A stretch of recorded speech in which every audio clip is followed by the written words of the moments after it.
Lights, camera, action.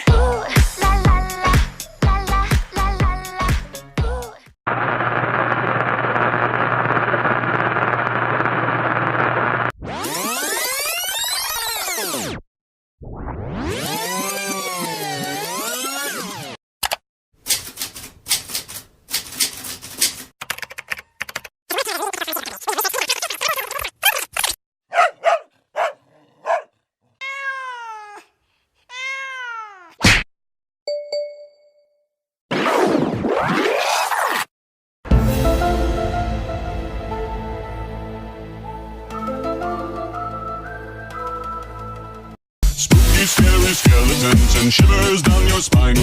Shrieking skulls will shock your soul, seal your doom tonight. Surround, I'm having